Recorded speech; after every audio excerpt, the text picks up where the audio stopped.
I'm going to address tonight the situation in France, the strikes going on there. This is essentially a general strike that's been going on for 5 or 6 days. And I don't know how much this subject interests you, but it should, because the French people are essentially facing the same thing that we're going to be facing here in America, only they take to the streets while we are busy on our keyboards protesting. All of this concerns the proposed austerity programs because of national deficits in Western democracies, and these deficits were largely caused not so much by the social programs in place, but by basically finagling at the financial sectors in order to make their fraudulent transactions, and then basically their mistakes are now being paid for by the people. And the people in France are not okay with this, and neither should we be okay with it. But of course the situation is in France is entirely different than it is here. And what you see possibly on your American television and also throughout Europe, I'd like to read you an article that kind of explains it a little bit for you. The protests over the proposed pension reforms have crippled France's transport system and posed a major challenge for the country's embattled government, but they have been largely peaceful. Not quite the view taken by some of Europe's newspapers, and I might add American television. Monday's violence raised the specter of May 1968, when rioters took to the streets of Paris to bring down the government of former French President Charles de Gaulle, or so part of the foreign press would have you believe. The protests against French President Sarkozy's proposed pension reforms, expected to be passed by the French Senate this week, have been largely peaceful. But on Monday, irresistible images of upturned cars, burning petrol, riot police, and hooded youths poured into the newsrooms around the world. You know, there are 2.5 million people on the streets of France.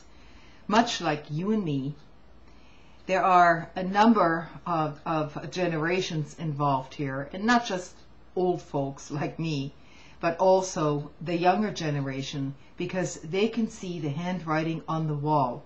Because once these austerity programs start, it isn't going to stop with the pension reforms. All sorts of other things are then going to be on the table. And people's lives are literally at stake in terms of their social safety nets. Basically, the incidents in question did not even involve workers, but school children, high school children, basically found at the college gates and so on, because their teachers were on strike. Some protests did turn violent, and 290 youths were arrested, the Interior Ministry said. The students then set a handful of cars on fire, toppled a telephone booth, and hurled debris at the cops in the French suburbs, as well as Lyon and elsewhere. Hardly a rerun of the French Revolution. But there is incendiary coverage of all of these things going on, and none of them explain the side of the workers and the ordinary population. What it basically does is it reaffirms the opinions of the elites, which have caused this mess in the first place.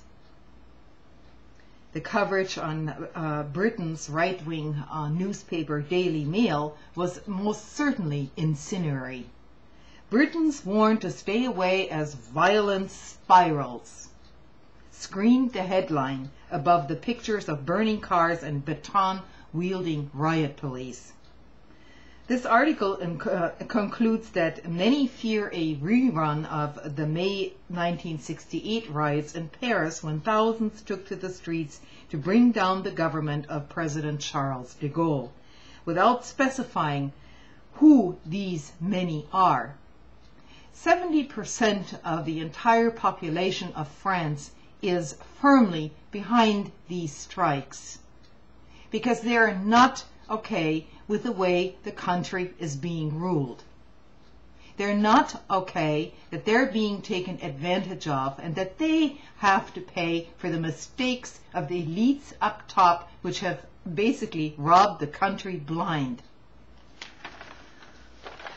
Another UK newspaper, the Liberal Independent, reported that the violence, which it admits happens at the fringes of these student organizations, raised the specter of a rerun of multiracial suburban riots of 5 years ago, which has absolutely nothing to do with the riots that are going on now. These riots are not directed against immigrants. They're directed at the elites at the top, who want to diffuse the situation by basically blackmailing the unions. And they're not having any of it, and that's why they're shutting down the highways, they're shutting down the fuel depots and so on. And I'm all for this.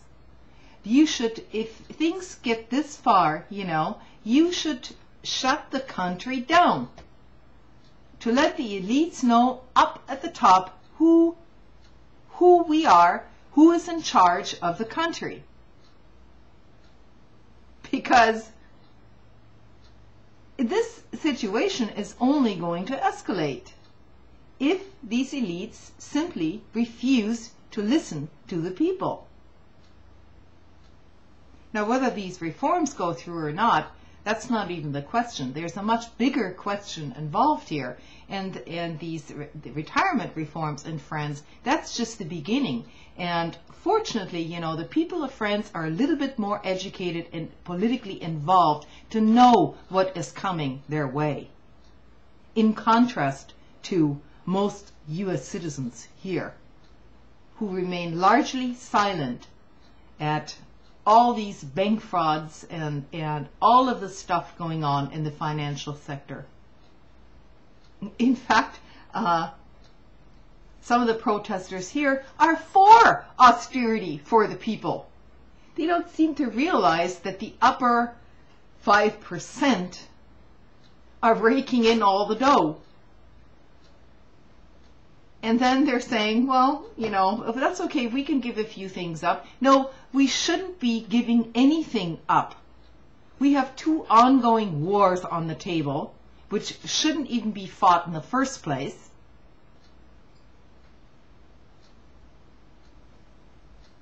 Anyway, I don't know how the situation in France is going to turn out, but I'm definitely in solidarity with the people of France, because that's precisely what the people of America should be doing. And if everyone would be doing this in so-called Western democracies, the elites would have quite a handful to handle. Good night.